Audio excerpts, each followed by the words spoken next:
Welcome to A View from the Stands podcast. This week's episode offers something different than usual. We've got our first guest on the pod. Hopefully this is something you enjoy and we can continue to do similar things in the future. Thanks for tuning in and enjoy. Welcome back to another episode of A View from the Stands. This week everyone is back again, obviously via Zoom, as we're still in some form of lockdown. Some form of lockdown, not the lockdown that we were in at the start, but still not close enough so we can sit in a room and make one of these podcasts. But we've got an episode, we've got a guest coming on, our very first A View from the Stands guest coming on later in the episode, so stay tuned to that. But first, how's everyone doing? Very good, thank you. Very good. Yeah, not too bad. Yeah.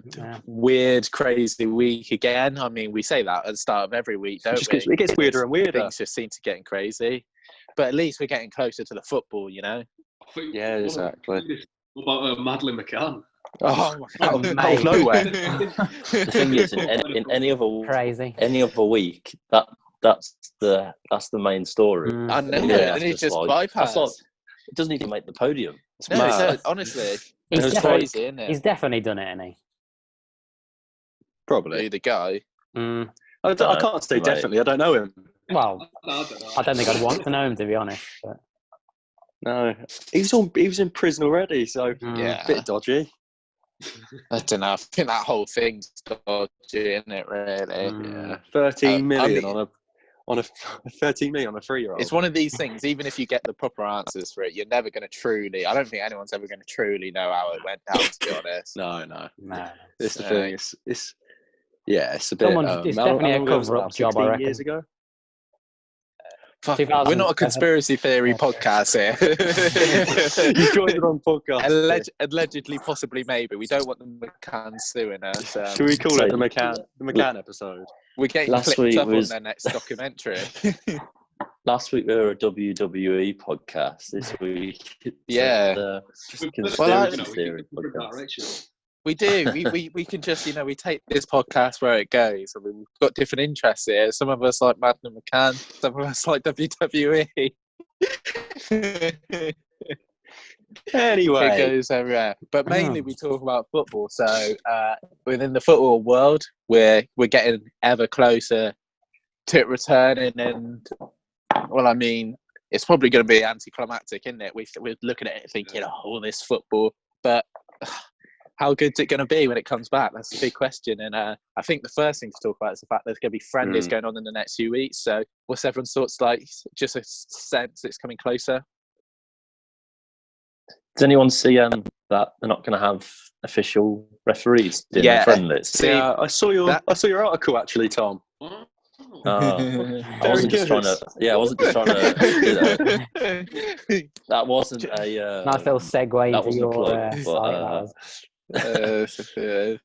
no, but it just does make you think, doesn't it? Like it's No, going to be some of the clubs' officials refereeing matches. It's going to be dodgy things I going am on. begging they I can get see. televised. Because I I, can already think see everyone John needs Terry to see in it. it. John Terry's I can definitely running the yeah, line. John Terry is very dodgy, giving awful decisions. I could just see it. He's definitely going to Definitely. swear at someone if they shout at him. Like, Yeah. all right, man, I don't have to be doing That'll that. be whether we'll actually see much. Whether we'll see much of it because it's behind closed doors. It's like actually properly behind closed doors. I don't want to know like many people knowing about the games and what's actually happening in it. It's just more for fitness and getting a run out. Isn't it? It's Forest We don't know, Wolves. but I'm sure there'll be a few Forest games Wolves, which isn't it, Mark? come out and you'll see some funny things. Forest Wolves next week they want to do it. I think next Tuesday. I think they want at the Molineux. I think so. That'll be Easy. interesting when Forest turn up. Easy and win then. Turn you over. Down with it. Yeah, for us. Yeah, I remember last time we went to Molineux. I think we won 2-0. Yeah, we that did. was- Yeah, we did. I forget about that. How long is it going to be until someone gets injured in one of these friendlies and then everyone starts losing their mind about the fact they're having friendlies? Someone big's going to get injured, aren't It's they? going to happen, Just isn't before it? the kick, Harry Kane probably. It'll probably be like, probably something thing- like that. It'll be out. Someone, The yeah. thing is, one Sorry, of the go on. rules of the friendlies is that you're meant to play teams. They're only allowed to play teams in their like region. really. They're Yeah. in their like local area. So that means a lot of the time these friendlies are going to be between rivals.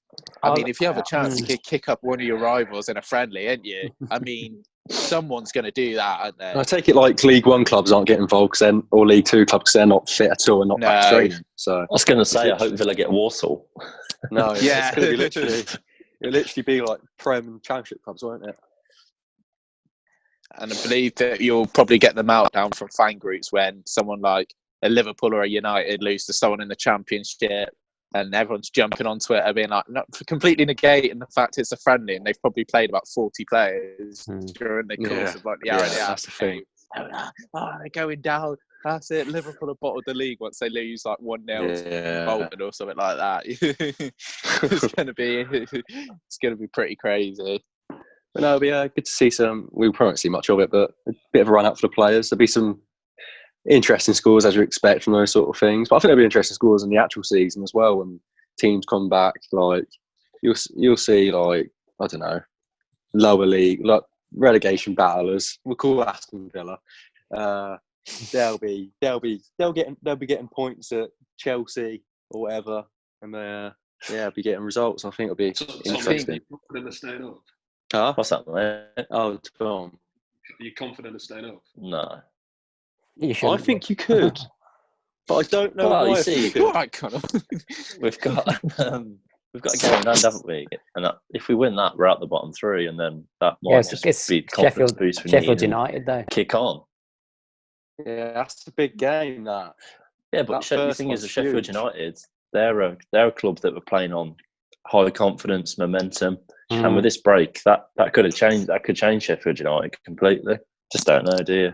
Doubt Okay. it, mate. Hopefully. Sheffield United 2. Sheffield United 2, Villa 0. Probably. Sad day at the office. We've got I John think you're going to Oliver. see. Yeah, It's going that's to the be thing quite as low well. tempo, isn't it? I imagine when it comes back to football. That's the thing. Having someone like John McGinn back, that's excellent. Because He's a originally- massive loss for us. originally he wouldn't have been playing these last 9 games. Well, if he was, he'd be playing at what? Not his best. He is probably back in with it all now and probably up to scratch. So Yeah. that is a big gain for Villa in staying up. Who knows? But they'll I mean, probably the big- still lose, they'll be all right. Big football news that broke yesterday.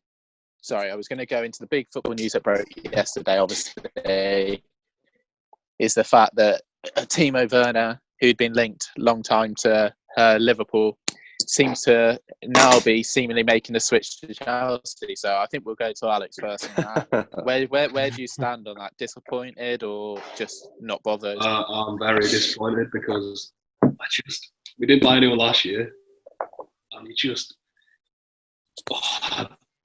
I need about an hour to talk. We just won the league and it's just 25 points clear. We didn't sign anyone. It's a disaster. No, but hate this club. If we want to like dominate the 2020s, you gotta invest and keep on going because African Cup of Nations. That's gonna Yeah. We don't have 2 out of our front 3. Is that still going ahead? It's like next year, isn't it? African Cup of Nations. Summer or something, or next January? Yeah, I don't know. I'm concerned about that as well. They might, to be fair, they might be able to go ahead because Africa wasn't hit as hard as other areas of the world was by coronavirus. So it might be Right. something they can run it safely. But I understand what you're saying. It's obviously it's a hard one really for Liverpool fans because at the end of the day, where do you improve that team when you're 25 points clear? But also, if you're going to dominate, you need like a squad. Even now, you can argue that City probably still have a better squad than Liverpool do. Definitely. Have you seen how? Sorry, Jordan, not to interrupt you, mate. No, you carry on, mate. No. Just on what you were saying, have you seen how they might have? Is it up to 5 substitutions now in the Premier League? Yeah. I think that will benefit someone like City because they can bring on people like Mahrez, Gabriel Jesus, Sane. Phil Liverpool, Foden might get in a probably few more games as well. You've probably got 1 or 2 good subs at Liverpool, but you haven't got like a full bench of world-class players like City. Yeah. Well, that's the thing. Is like when you look at Ferguson during the Man United days, he'd always seem to improve the squad every single year, even though he won the league. But we're relying on Origi and Minamino, I mean, they're decent-ish players, but if we want to be a top team, then you've got to have the top players, don't you? Really. And Divock is class. Who? Divock, he's brilliant. Anyway, but if we, I think maybe Mbappe's in the works, but that's optimistic. That is. I'm going to say that is optimistic. We've got the Nike deal. Brilliant. I've got to be optimistic, but no, I think we should have got him. Missed out. Yeah, you've missed out on Werner, haven't you? People go, we can't be spending loads of money, but what does what does that mean for Tammy Abraham now though? Is they Going going back to Villa, mate. They play to up top, or they play because they don't usually, do they? No, Werner's starting, isn't he? Definitely. He'll just be a replacement for Giroud, won't he? I know he's just signed a new contract, but I mean, when he goes. But will he want that? No, I reckon still. No, I don't know. I kind of think this thing. It's very like, I know people do look at it this way, like, oh, one player comes in, oh, he's taken over so and so's place, but there's like 60 games in a season. Like you can come in as like, and you don't know about injuries. Like Dan James came in for United as someone who was going to be a sub, and he's gone on to play probably 30, 40 times this season because of injuries and everything. Like you can't go in. I think too many people look at transfer windows and go, right, this is going to be our strongest 11. That's going to play the whole season. It never works out like that. Players get injured for months at a time. Like it just works around. So people are looking and think, oh, right, the first game of the season, Abraham won't start. The pundits will be losing their heads and everything. They're going crazy, and then something will happen, like they'll put Werner out wide or something, and Abraham will play, and that'll be like how it goes for the season or something. But it's hard to just easily say change, can't it? Yeah. No, looking at Abraham, he's gone on loan quite a lot, hasn't he? So it looks like he wants to get loads of game time, whereas he hasn't just spread it out. So I think just looking at him from, I don't think he'll be happy if he sits on the bench half the games or so, or gets pushed onto the wing. I think he'll be. Well, I think he'll stay. If he don't get a player, I think he'll be off the season after next. There's always a place for him at Villa. Is there? What about Wesley? What about Samata? Yeah. We're going to take Tammy in a heartbeat. Man. I think it depends how highly you rate Abraham. It's whether you think Abraham's going to be someone who can grow into someone who could lead the line for Chelsea for years, or he might just be someone who is like a squad player. Like you don't know. I mean, what was his record like in the Premier League this year? He started off well, but sort of dropped. How many do you reckon? About 15 or so. Nah, I think about 12, 13, something like that. See, is that a guy who could lead something? Chelsea are a team who'll be looking to win the league. Are you saying that's the guy? I know obviously he's still young, but is he a guy who's going to break the 25-goal barrier? I mean, he could do, because I quite like Abraham. I think he's a very good technical player, but is he going to be that guy? Is he prolific as someone like Werner? He's not Werner, is he? From what I've seen. Werner's one of the best in Europe, isn't he? Or world. He is, yeah. But who knows, Tammy? I mean, Tammy, he's improved. People didn't think he was going to come into Chelsea's team and score 5 goals, I think, when he looked at Villa. So. I suppose it depends what sort of service he's getting from Chelsea. I mean, if he's getting it put on his plate every match, he'll score every game, won't he? But depends what Chelsea's squad's looking like, I suppose. If you put Tammy in like the City side or something, he'd probably score the same amount of goals as someone like Jesus. But tough one. And obviously, you've got to look at it. They're two very different strikers. I mean, Werner is obviously one of the best in the world in that position as a number 9. But if you're playing Sheffield United, who play like a low block, a lot of defenders about. So Werner's very much someone who relies on getting off the shoulder of the last defender.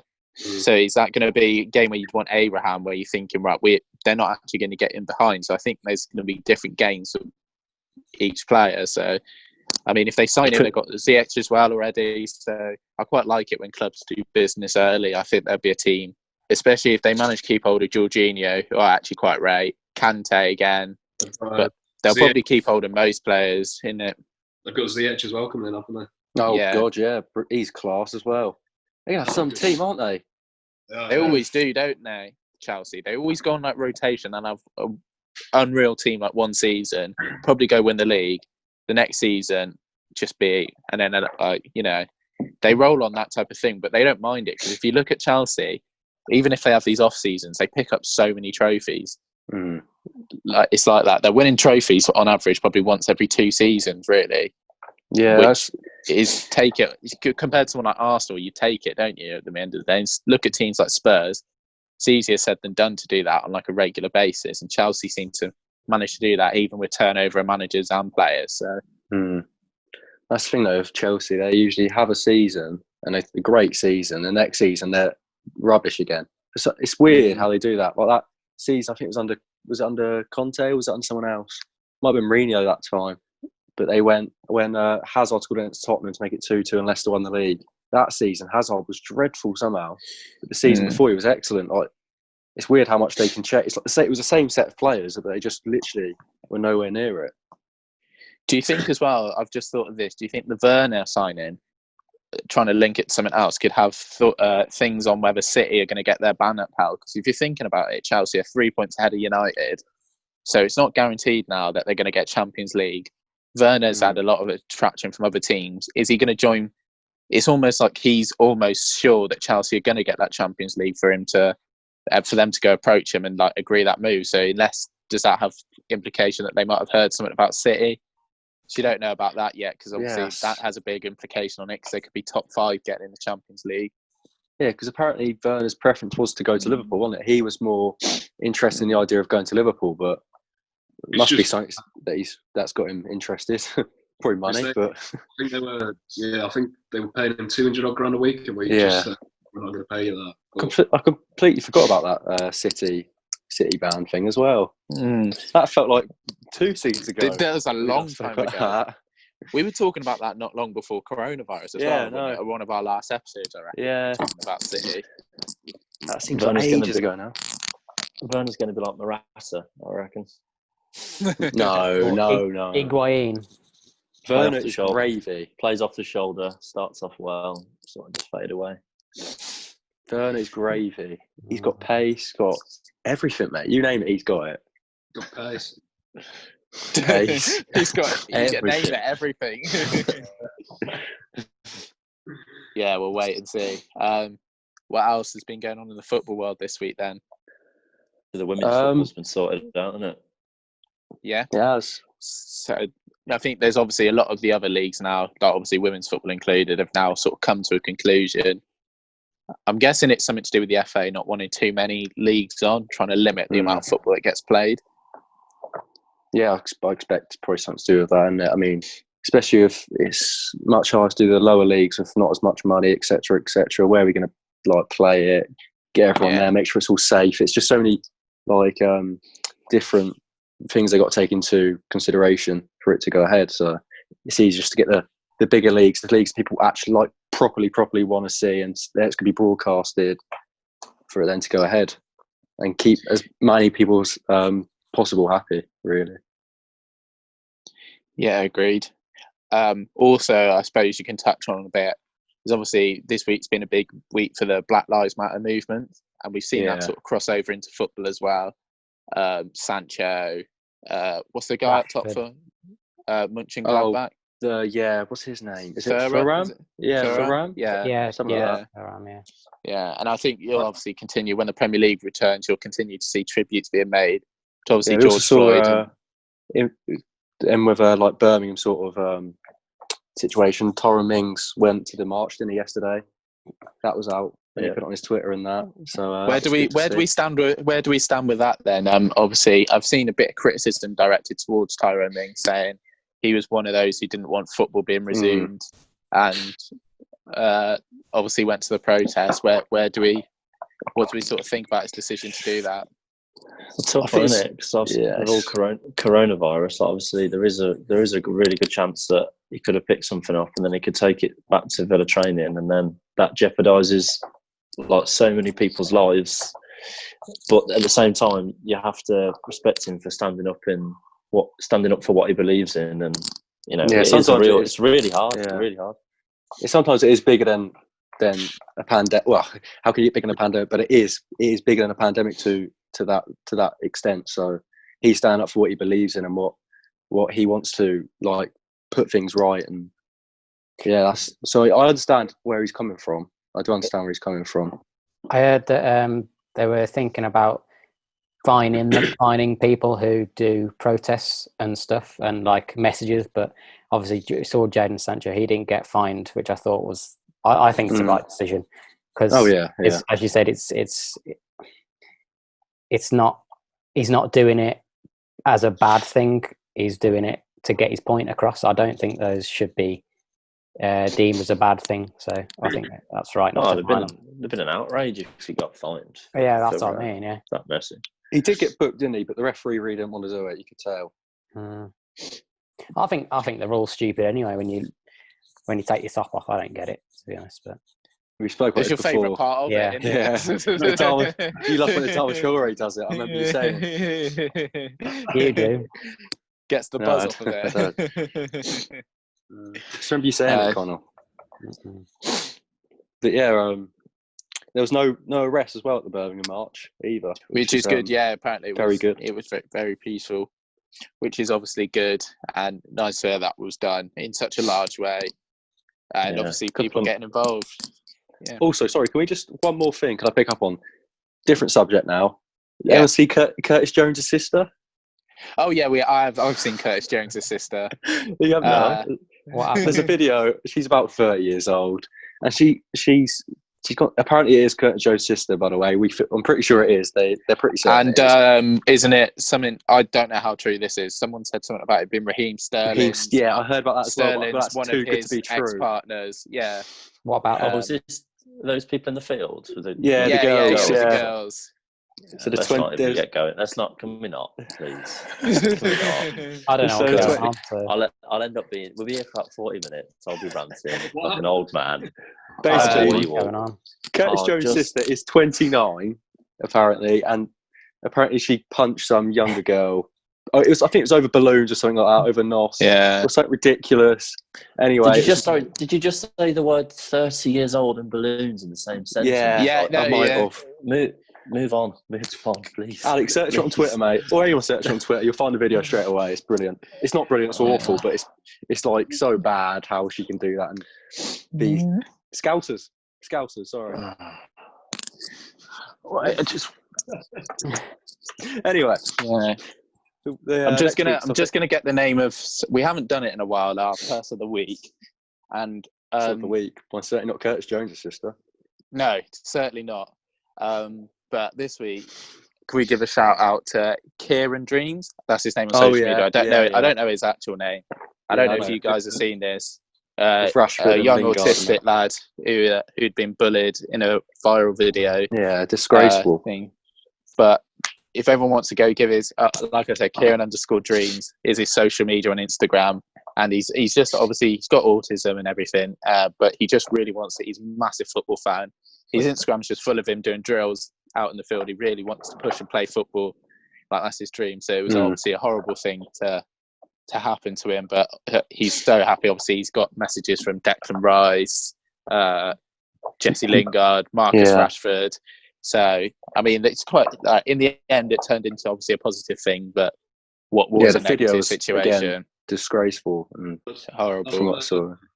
That's when social media, because, social media can be a bad thing, can't it? But that's when it just turns into a really nice thing, doesn't it? Football to get involved. And, the thing is that make his week, won't it? So. The thing is, at the minute, I'm literally, you wake up, go on your Twitter, and you see like the worst videos going, like from the last 24 hours. As soon as you go on your Twitter or Instagram, it's mental at the minute what the world's like. But yeah, mad. That's crazy. Right, should we move on with the guests? Do you want? I think we should. So right, this is a very, very first review from the stands. We've been going on now for what, 2 years?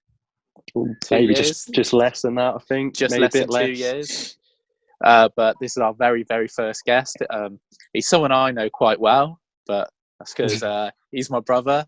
And welcome to the podcast, Nathan. Hello, thank you for having me. No worries. Do you want to just give you a little brief background? We've not just invited him just because he's my brother and he's some random, but he's got a few football. No, it's not. We're struggling for guests at the moment, but you just wait. This is going to be our first one, just to and he's got a few good stories in football, haven't you, Nath?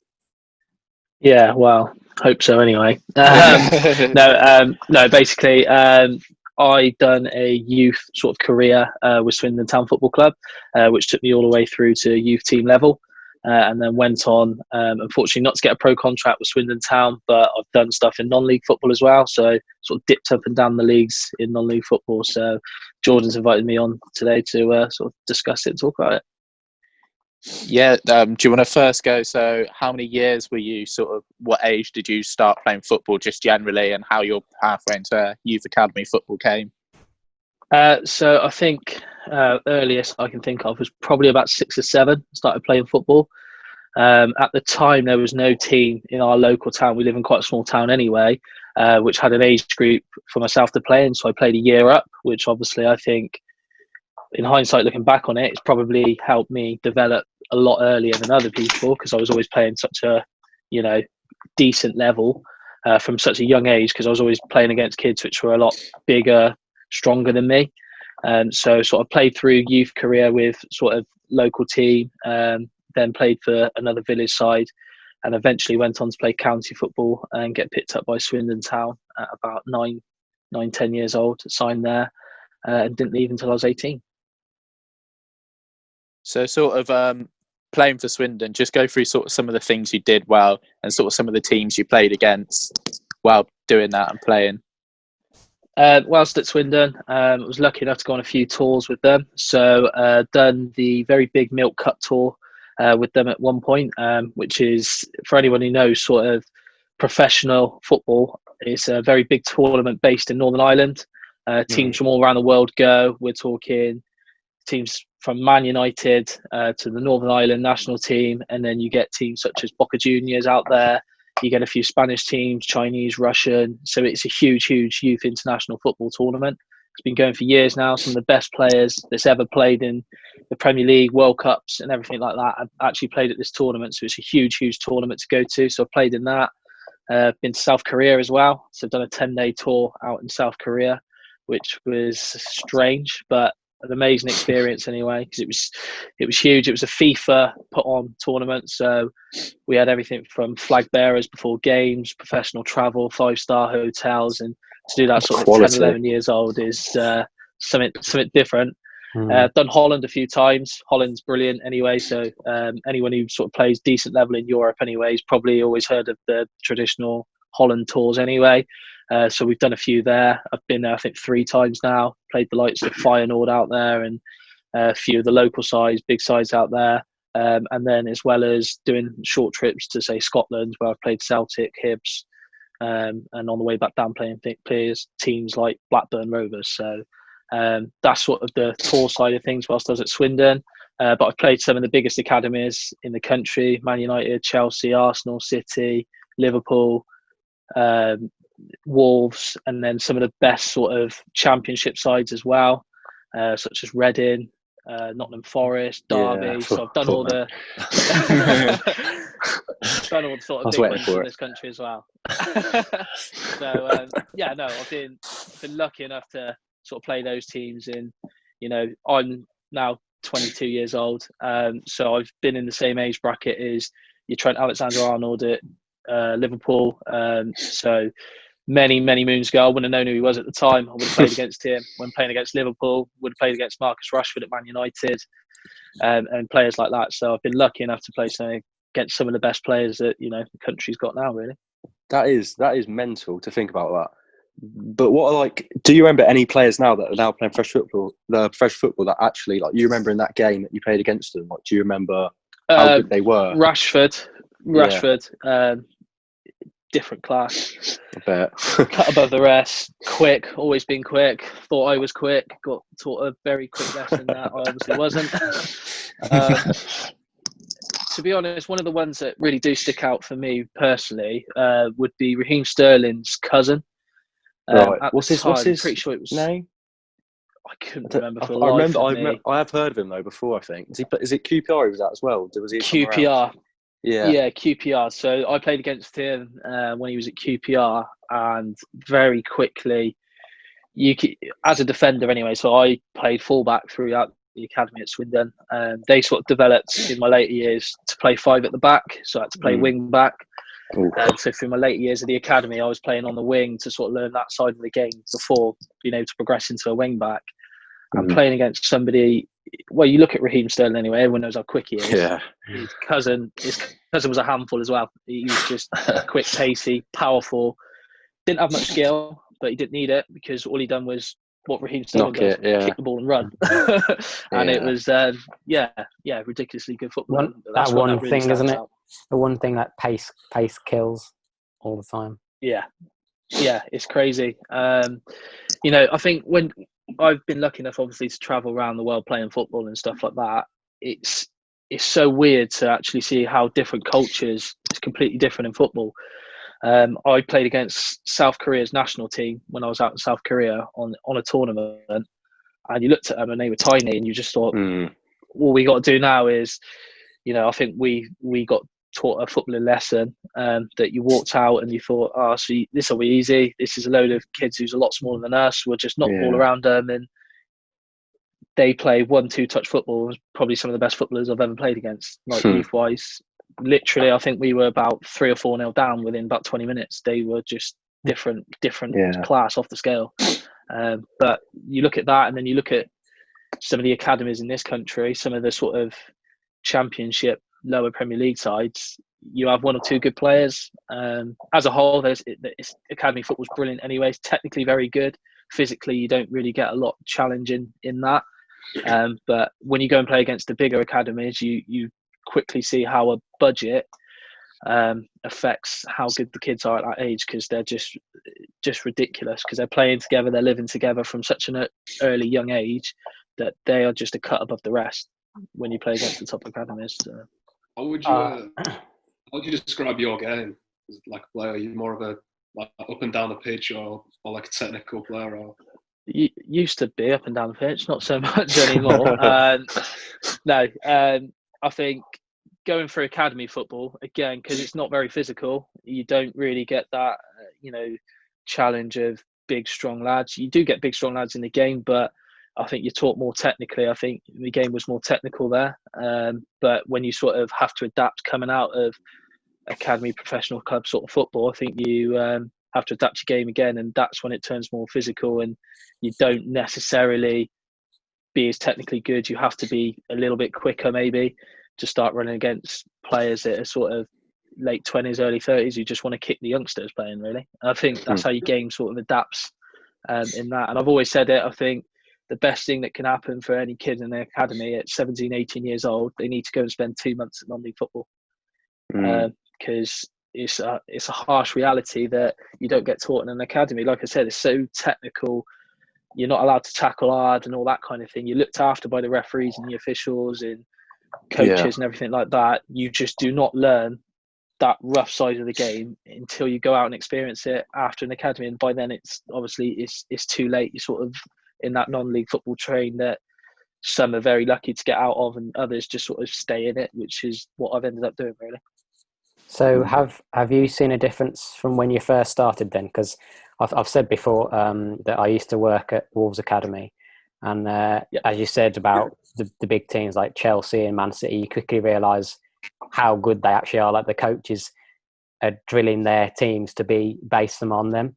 But have you seen like the difference of, as you said, when you started to how technical it is now?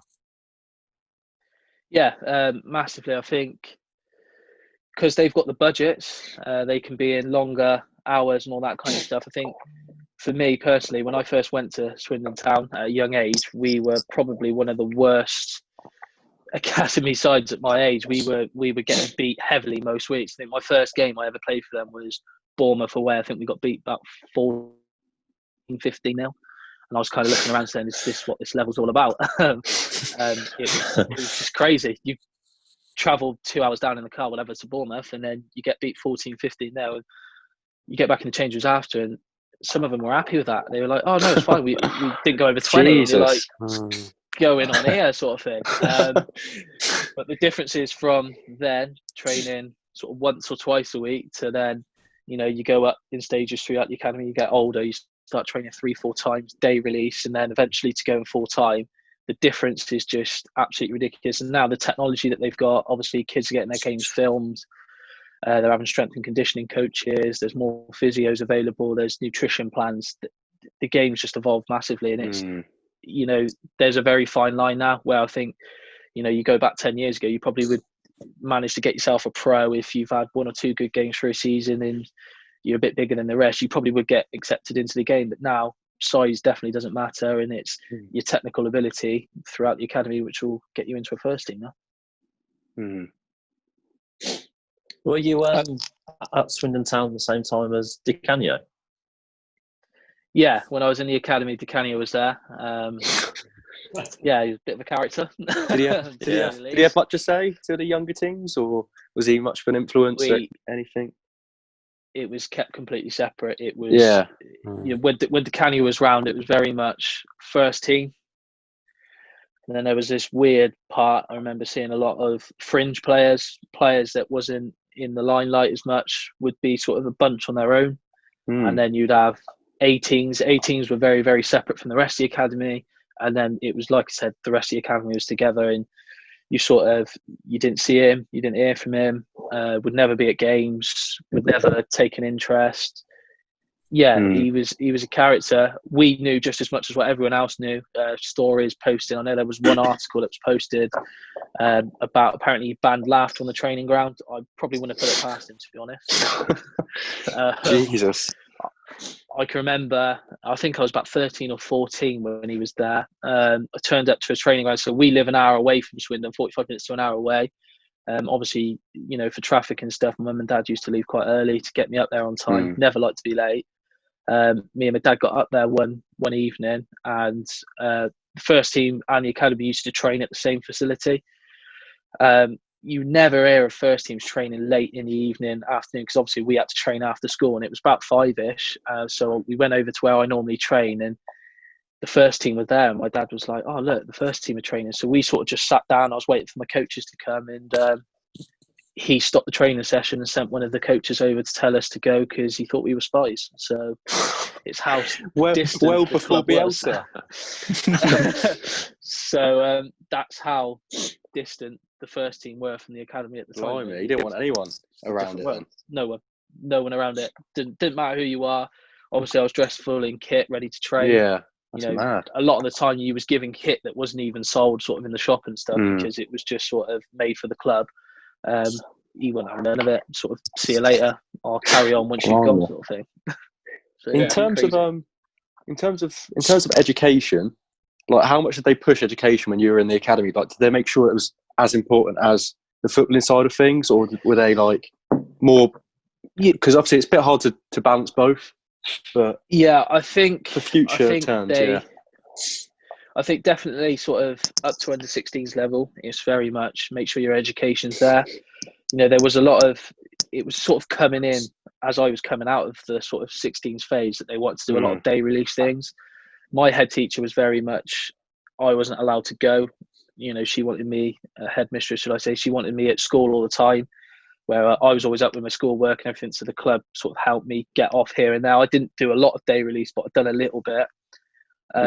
When I was in the 18s, you have to undergo a Football League educational program. So it includes your level 2 coaching badge, MVQ qualification. I was very much driven. I always wanted to do something in football. So I was very much, I want to do the coaching badge and everything like that. I also, at the time, I was thinking, instead of getting a scholar, I was going to go to Hartbury College, which is not far from us. It's a huge sport facility, very big on football. So I sort of had a backup plan. I was working towards that. If I wasn't going to get a scholarship, that's where I was going to have to go. When I finally got a scholarship, the program that the Football League put on, I don't think is adequate for doing anything outside of football afterwards. So I opted to do the extended version of the course. I think there was 2 other players that done it on my intake, but the club don't push it at all. No. Not for me personally. I think they're very much driven towards football, which is obviously how it needs to be when you're full-time. But at that age, at a club like Swindon, the chances of getting a pro contract are low. They don't have a 23s. They don't have a reserve team. So if you're not going to make a first team, you're not going to get taken on, basically. So your education is important. I used to remember how jails used to be with my mates when I used to go to Bournemouth or Portsmouth, whatever, on a Wednesday when we were all at school. I thought they're going to play football on a Wednesday whilst we have to go to school. Yeah, I think it has changed a lot now. I think, I'm still in contact with a few people within the game and things like that. I still speak to the people that I used to live with when I was a full-time scholar. And nowadays, the day release is very much half a day schooling. When you're away from school, they've got tutors in that do it, and then half a day training. So it's obviously come along quite a way. But like I said, at the time when I was doing it, it wasn't a massive push to get your education as well as football. It was just football or nothing sort of thing. Was it tough when you didn't get the full-time contract at Swindon? It was weird. I mean, you get reviews sort of every 6 weeks, 6 months, whatever, all the way through your sort of footballing career in the academy. When you get to 18s, you go in as it's sort of separated into first years and second years. So depending on how many second years they take and positions they take, sort of does determine if you're going to get a scholarship or not. For me, I was lucky. I was one of 5 in my intake to get a scholarship. So out of the probably 16, 17 lads that I played with through the academy, being one of the 5 that get a scholarship is pretty good within its own rights. You then get, you get your reviews a lot more often. So every couple of weeks, sort of 4 to 6 weeks then. And it's weird not having a parent with you. You're doing it all on your own from that point, which is good. You learn very quickly that you've got to speak up instead of sort of parents maybe saying a little bit here and there, which, for me, I was lucky enough. My parents never sort of said a lot. I done a lot of the talking myself. If they ever said anything, it was, what happens if this or that? But it was, an agreement before the review that they was going to say that. I know other parents probably do go in and they talk for their sons or daughters, whatever. But going in at 18 years old into an office, you've got your academy manager, you've got your under 18s manager. I had the first team manager, first team assistant manager, and a physio and strength and conditioning coach. You sat in there at 18 with 6 blokes who's obviously made a decent living off the game. Yeah. And they're looking at you and they're going, "Oh, how do you think you've done?" And it's like, you sort of know what's coming already. You get a very good vibe a couple of weeks before what's going on. We used to call it D-Day when I was at Swindon. We called it D-Day. They never told you when you was going to find out if you was going to get a pro or not, but we got told about a week before that our last day at college was going to be on this Wednesday. So we went, this will be D-Day coming up then in a couple of weeks' time. And you just never know when it's going to be. You're sort of there until they say. We went into training on the Wednesday morning. Nothing was said. Just before we left to go to college in the afternoon, they said, by the way, all second year, so there was 5 of us, you're due back at the ground at 4 o'clock. Make sure you're here and not late. It's time to find out if you've got a pro or not. So we literally had about a 3-hour warning that we was going to find out what was going to happen. Oh, and then, like I said, you must be so horrible. Put into, it's weird. You're at college, you're on edge. When you're at college, I think all your tutors at college know, because they're there. They're saying, right, is your work completed? You're missing this bit of work.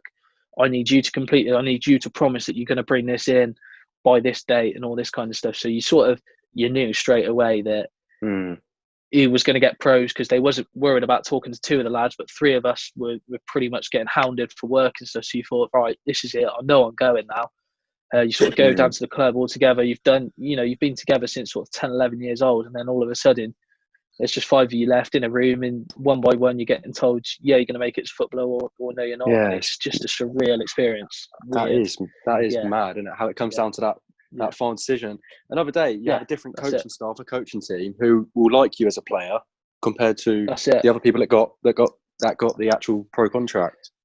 That's it, and I firmly believe that. I think at 16, I had a manager in the 80s. So at 16, I was doing okay. I was sort of middle of the pack. Was never anything stand out, but wasn't one of the worst sort of players.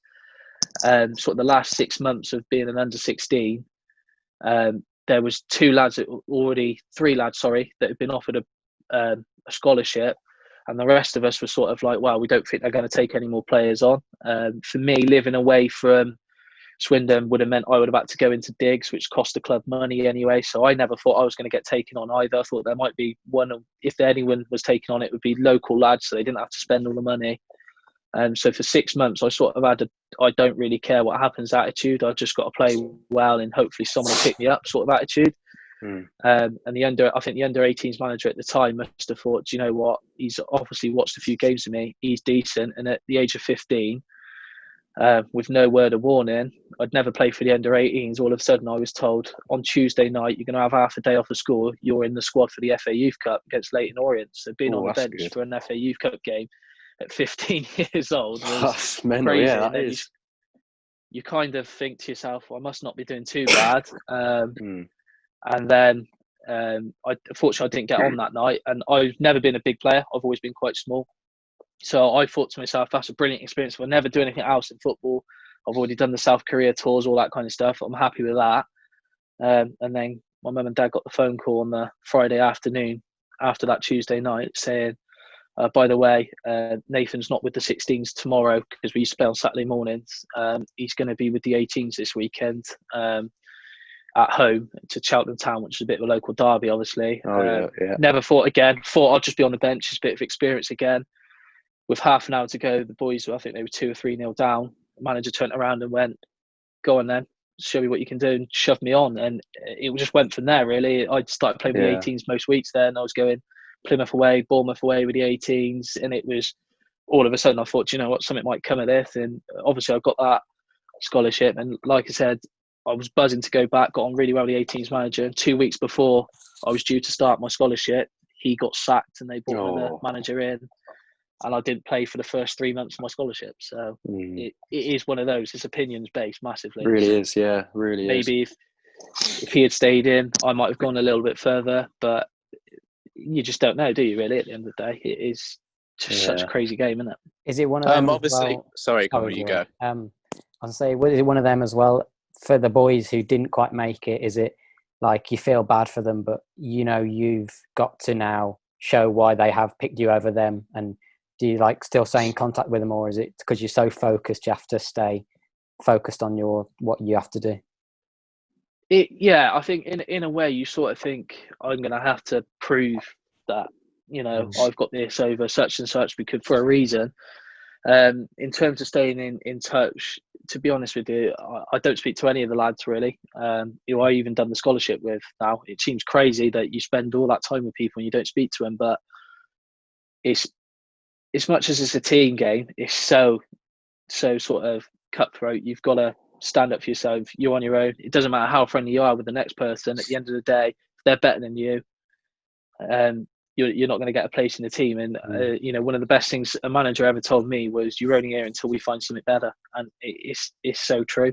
If you're not performing, they will bring in someone better. And it's the kind of attitude I think, you know, the best players in the world have it. You know, people dig Ronaldo for his arrogance, but if he wasn't that arrogant, would he be where he is? Probably not. You know, there's a fine line between cockiness and arrogance. I think he's very arrogant. I don't think he's cocky. I think he's very, very arrogant, which is why he's at the top of the game. So, yeah, there was a bit of that you're going to have to show why they've chosen you. But I do still see a fair few of them playing around the non-leagues. It's crazy how many of those players now, you know, you had 2 years on from them in full-time football, but you're still playing the same level as them now. So, yeah, you do still see a few of them sort of floating around the leagues of football really now, well, lower leagues, non-league football. What I was going to touch on, obviously, is during your time at the 18s, now if you trained a bit with the first team as well. So I just wanted to get what sort of that was like. Obviously, Swindon in that season, I think, were going towards the playoffs in League One, going to the Championship. So you were obviously training with the first team at that point. How did you find that, and what sort of experience is that like, first team training?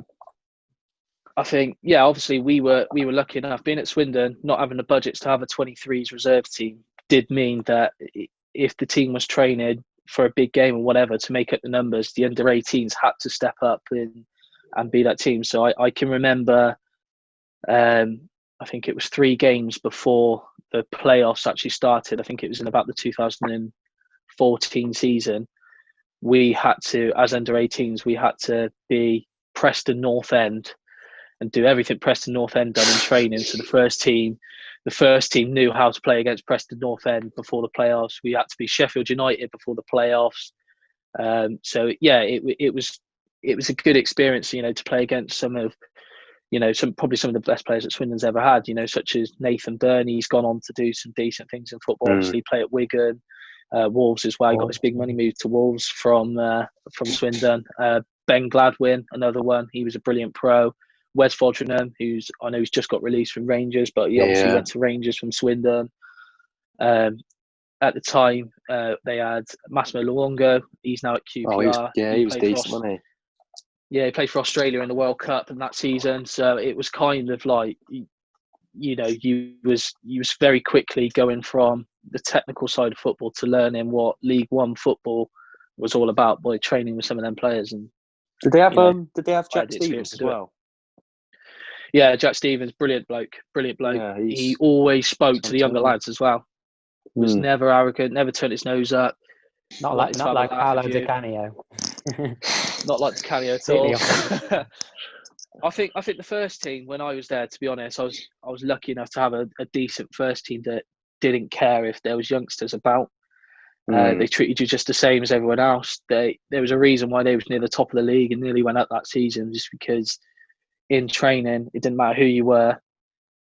They would treat you just the same as the rest. If you didn't have a good touch in training, they'd go mad at you, just the same as they go mad at the next bloke by them if they gave the ball away.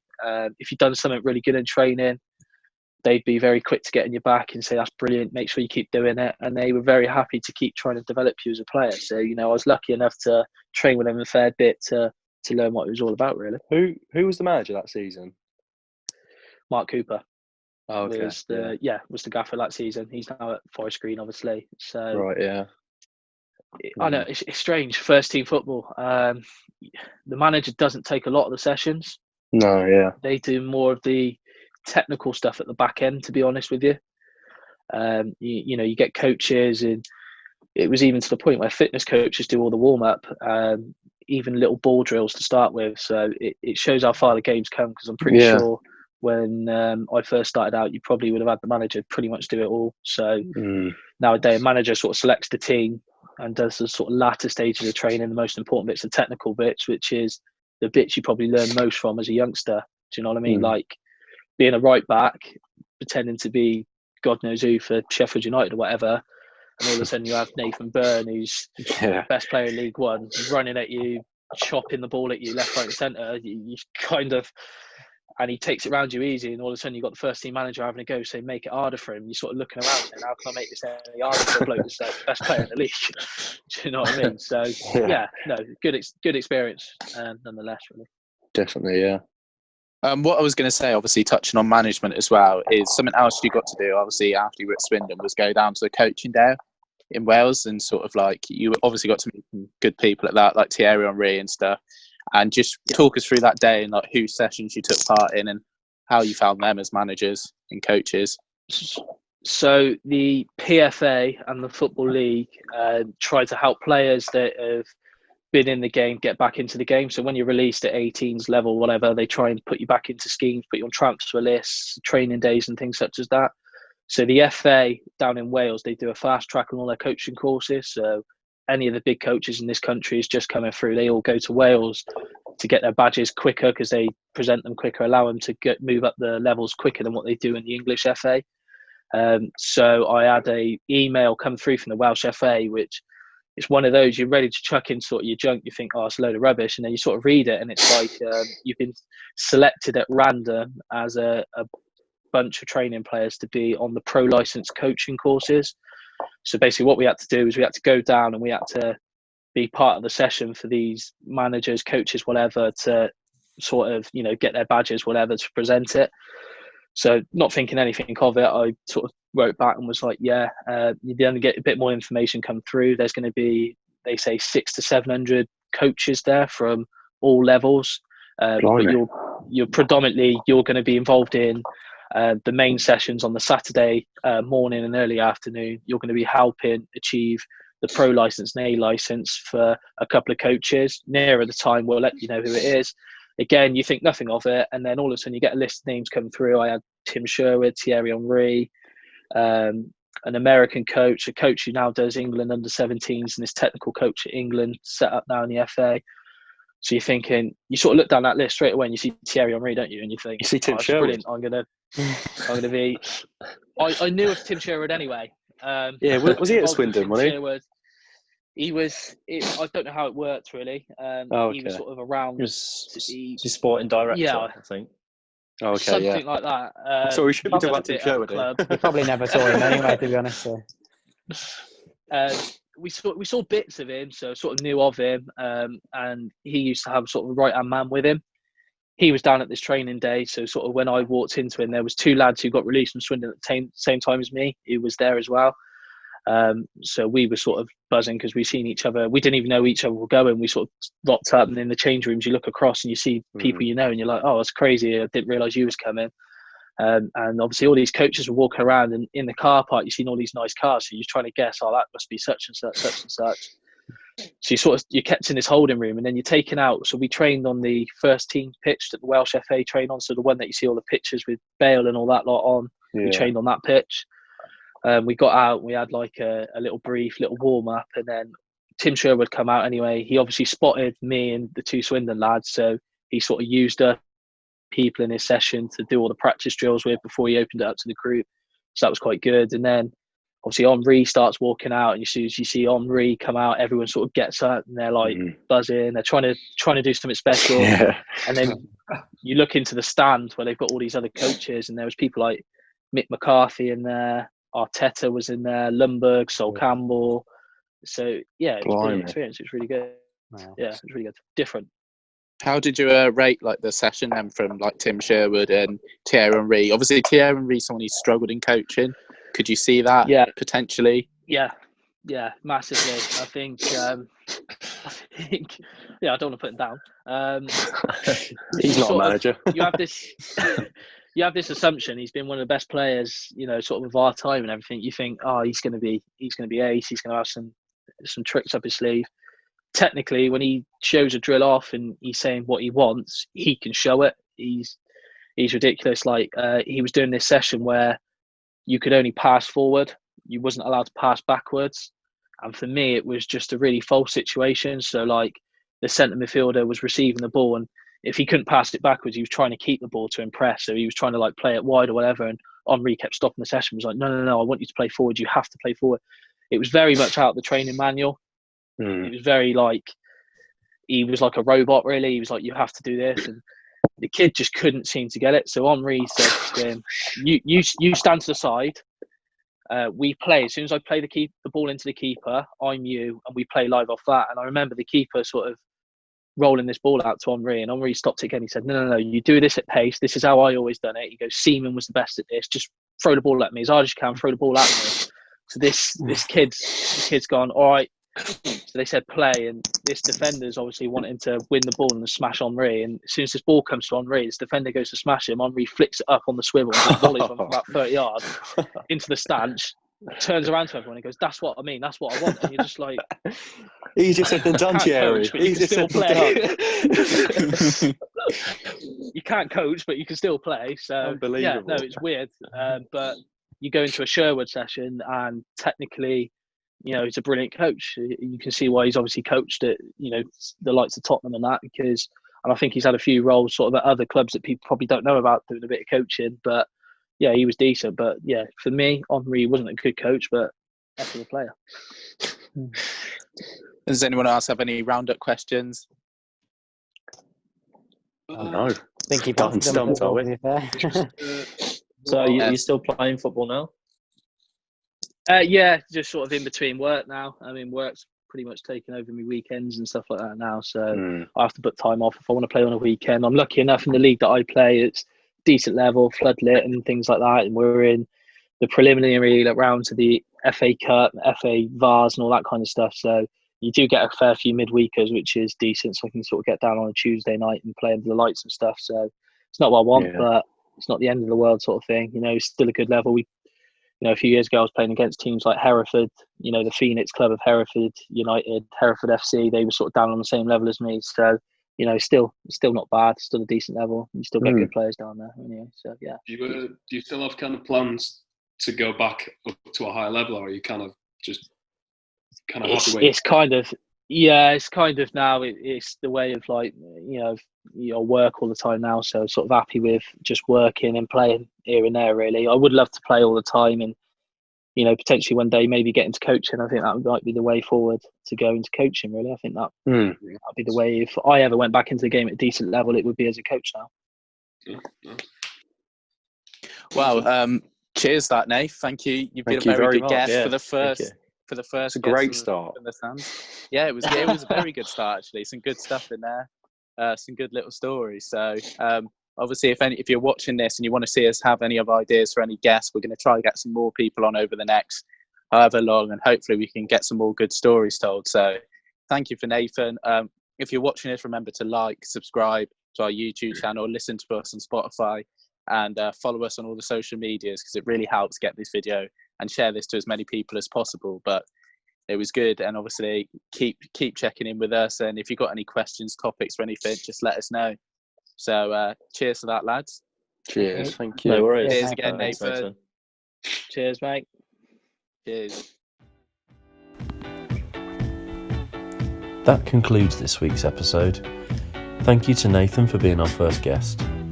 If you enjoyed this podcast, please subscribe to our YouTube channel and like this video.